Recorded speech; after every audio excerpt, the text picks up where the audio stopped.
नमस्कार मित्रांनो, ठरलं तर मग या मालिकेचा 17 जूनचा भाग खूपच छान झाला आहे। आजच्या भागाची सुरुवात होते सायलीपासून। सायली खाली किचनमध्ये येते। तन्वी तिथेच बसलेली असते। ती किचनमध्ये येते आणि तिला अस्ताव्यस्त पसरलेला राडा दिसतो। ती मनात विचार करते की मी आत्ताच सगळं आवरलं होतं। ती परत ओटा आवरायला घेते। सगळा खाली पडलेला कचरा ती साफ करते। तेवढ्यात अस्मिता पूर्ण आजीला किचनमध्ये घेऊन येते। अस्मिता म्हणते तुला भूक लागली असेल म्हणून मी तुला खाली घेऊन आले। पूर्ण आजी म्हणते मला नाही लागली भूक, आणि जर सारखं खायचं असेल तर उपवास कशाला करायचा।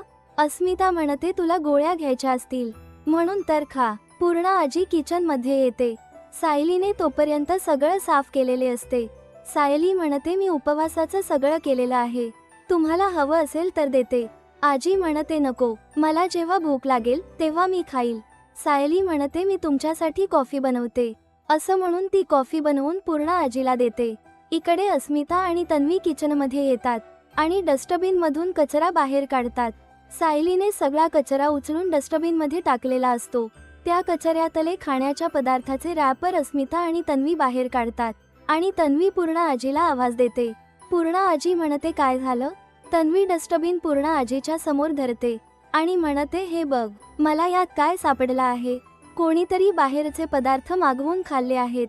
पूर्ण आजी चकित होते। ती म्हणते अर्जुनच्या बायकोचा उपवास आहे, कल्पनाचा उपवास आहे, मग हे कोणी केलं। विमलने खाल्लं असणार। तन्वी म्हणते विमल तर सकाळीच बाजारात गेली आहे। तन्वी आणि अस्मिताचं असं म्हणणं असतं की हे सगळं सायलीने केलेलं आहे। तन्वी म्हणते सायलीने निर्जळी उपवास पकडला आहे, त्यामुळे तिला कंट्रोल नाही झालं, तिनेच हे सगळं केलं। तेवढ्यात तिथे सायली येते आणि ती विचारते पूर्ण आजी काय झालं। पूर्णाई म्हणते हे डस्टबिन मध्ये काय आहे ते सांग। सायली म्हणते मला माहित नाही। तेवढ्यात तिथे कल्पना येते आणि म्हणते किचन मध्ये कसली मीटिंग चालू आहे। तन्वी म्हणते कोणीतरी उपवास मोडला आहे, बघ मला खाद्यपदार्थांचे रॅपर डस्टबिन मध्ये सापडले आहेत, आपण तर काही उपवास मोडला नाही। कल्पना विचारते अस्मिता हे तू खाल्लं आहेस का। अस्मिता म्हणते नाही मम्मा, हे सगळं या सायलीने खाल्लं आहे, ती तुमच्याशी खोटं बोलत आहे। सायली म्हणते नाही आई, मी सकाळपासून पाण्याचा थेंबही घेतला नाही। पूर्ण आजी म्हणते या मुलीने देवाधर्माच्या बाबतीत कधी हलगर्जीपणा केला नाही, परंतु आज चित्र वेगळंच आहे।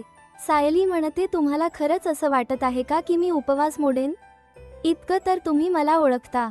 सायली मनात विचार करते आई आणि आजीला तूच भडकवत आहेस प्रिया, तुझ्या खोलीत मला नक्की काही ना काही पुरावा मिळेल। म्हणून सायली काहीतरी मनाशी ठरवते आणि प्रियाच्या खोलीत जाते। तिथे जाऊन ती इकडे तिकडे काही मिळण्याचा प्रयत्न करते। सायली बेडखाली झाडू घेऊन काही मिळतं का ते बघण्याचा प्रयत्न करते। बेडच्या खाली तिला खाद्यपदार्थांचे तुकडे मिळतात, सगळे ती जमा करते आणि पूर्ण आजी आणि कल्पनाला आवाज देते। अस्मिता तिथे येते आणि म्हणते काय झालं आहे, कशाला आमच्या नावाने ओरडत आहेस। सायली कल्पनाला तिने गोळा केलेला कचरा दाखवते। ते पाहून प्रिया आणि अस्मिता टेन्शनमध्ये येतात। सायली म्हणते सगळं प्रियाने खाल्लं आहे, कारण अश्विन भाऊजी असं काही खात नाहीत, त्यामुळे प्रियाने फक्त उपवास मोडला नाही तर खोटं सुद्धा बोलली आहे। प्रिया उसळून म्हणते माझ्यावर कसलेही आरोप करू नकोस, मी उपवास मोडलेला नाही। कल्पना म्हणते अश्विन असलं कधीही खात नाही, हे तुझ्याच बेडखाली सापडलं आहे। प्रियाला काय बोलावं सुचत नाही, परंतु लगेच तिच्या डोक्यात आयडिया येते आणि ती म्हणते हे सगळं मी खाल्लं आहे, परंतु मी काल खाल्लं आहे आणि गडबडीत तो कचरा उचलायचा राहिला, आणि आज उपवास आहे तर मी कसं काय खाईल। आणि आई, हा विषय आपण संपवून टाकूया। अस्मिता बरोबर आहे, ही सायली खोटं बोलेल आणि पूर्ण आजीला त्रास होईल, त्यामुळे जाऊ दे। कल्पना म्हणते हे पूर्ण आजीला सांगितले पाहिजे। कल्पना पूर्ण आजीला म्हणते मगाशी डस्टबिन मध्ये जे रॅपर सापडले त्याचा कचरा तन्वीच्या खोलीत सापडला आहे। पूर्ण आजी तन्वीला म्हणते तू उपवास मोडला आणि अर्जुनाच्या बायकोवर नाव घालत आहेस। तन्वी म्हणते जे सापडलं ते मी काल खाल्लं होतं, त्याचा कचरा उचलायचा राहून गेला। इकडे तन्वीच्या फोनवर डिलिव्हरी बॉयचा कॉल येत असतो। तेवढ्यात तिथे विमल येते आणि म्हणते तन्वीताई तुमची खोली सकाळी मीच साफ केली, तिथे कुठलाही कचरा नव्हता। तन्वी ते विमलताईंचा काय ऐकायचं आहे, ती तुझीच बाजू घेणार, उंदराला मांजर साक्ष। कल्पना म्हणते मला काय बोलावं तेच कळत नाही। अस्मिता म्हणते विमलच्या नजरेतून राहिलं असेल, आपण तन्वीवर विश्वास ठेवायला हवा। तन्वी रडवेला चेहऱ्याने म्हणते माझ्यावर विश्वास ठेवा. तेवढ्यात तिथे तन्वी आणि अस्मिताने ऑर्डर केलेलं पार्सल घेऊन डिलिव्हरी बॉय येतो. मी म्हणतो तन्वी सुभेदार यांच पार्सल आला आहे. तन्वी म्हणते माझं कुठलेही पार्सल नाही, दुसऱ्या कोणाचा तरी असेल. तुम्ही चुकून इथे आला असाल, मी काहीही ऑर्डर केलेलं नाही, तुम्ही पत्ता चुकला असाल. डिलिव्हरी बॉय म्हणतो हाच पत्ता आहे, तुमचा मोबाईल नंबर सुद्धा आहे इथे, तुम्ही बेल वाजवायची नाही असं सांगितलं होतं, त्यामुळे मी बाहेरून तुम्हाला कॉल केला होता, परंतु तुम्ही कॉल घेतला नाही. पार्सल घ्या, मला उशीर होत आहे. सायली म्हणते प्रिया अगं पटकन ते पार्सल घे, चायनीज थंड झालं की चांगलं नाही लागत. प्रिया मुकाट्याने ते पार्सल घेते. पूर्णा आजी तन्वीवर जोरदार चिडते. पूर्णा आजी म्हणते प्रत्येक वेळेला तू खोटं बोलत आहेस आणि आमचा अपेक्षाभंग होतो असं म्हणून पूर्णा आजी चिडून तिथून निघून जाते. कल्पना म्हणते तन्वी उपवास करायचा नव्हता तर सांगायचं होतं, पण खोटारडेपणा करायची काही गरज नव्हती. सायली प्रियाच्या समोर येते आणि म्हणते आता जरा कामाची सवय लाव, जर स्वच्छता केली असतीस तर अशी पकडली गेली नसतीस. तन्वी रागाने म्हणते मला तुझं ज्ञान नको आहे. सायली म्हणते जर माणसं जिंकायची असतील तर मनात खरेपणा लागतो, नाहीतर अशीच तोंडावर पडत राहशील. या भागाचा इथेच शेवट होतो. तन्वी झालेल्या प्रकरणाचा कसा बदला घेते ते पाहूया पुढच्या भागात. व्हिडिओ आवडला असेल तर व्हिडिओला लाईक करा आणि शेअर करा. जून 15 भाग रिव्ह्यू. नमस्कार मित्रांनो, ठरलं तर मग या मालिकेचा 15 जूनचा भाग खूपच छान झालेला आहे, त्यामुळे व्हिडिओ शेवटपर्यंत नक्की पहा. आजच्या भागाची सुरुवात होते प्रिया नागराज आणि महिपत पासून. प्रिया त्या दोघांना सांगत असते की सायली कुसुमच्या घरी गेलेली असते. तेव्हाच मी विचार केला की आज हिला अडकवायचं. याप्रमाणे मी व्यवस्थित प्लॅन आखला, मी सगळी तयारी केली होती, परंतु सगळं विस्कटलं. महिपत अण्णा तुम्हाला एवढी साधी गोष्ट जमली नाही. सायलीला लगेच बाहेर काढण्यात आलं.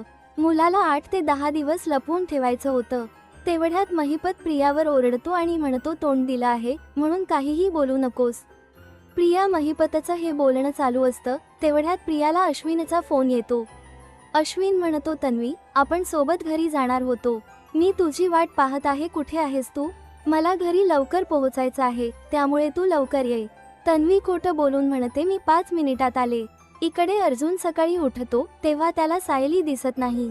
सायली येऊन म्हणते एवढ्या का हाका मारत आहात, मी इथेच आहे, चला आता पटकन आवरायला घ्या. नंतर खाली नाश्ताच्या टेबलवर अर्जुन, सायली आणि प्रिया बसलेले असतात. प्रिया म्हणते सायली तू जेलमधून सुटून आलीस हे खूप बरं झालं, पण त्या लहान मुलाला बिस्किट वगैरे द्यायची काय गरज होती? त्यामुळेच हे प्रकरण अंगलट आलं. सुभेदारांच्या सुनेला हे शोभतं का? प्रियाचं बोलणं ऐकून अर्जुन सायलीची बाजू घेतो आणि म्हणतो एखाद्याला मदत करणं वाईट नाही. सायलीला यात कोणी अडकवलं हे मी शोधून काढीन. यावर प्रताप सुद्धा सायलीची बाजू घेतो.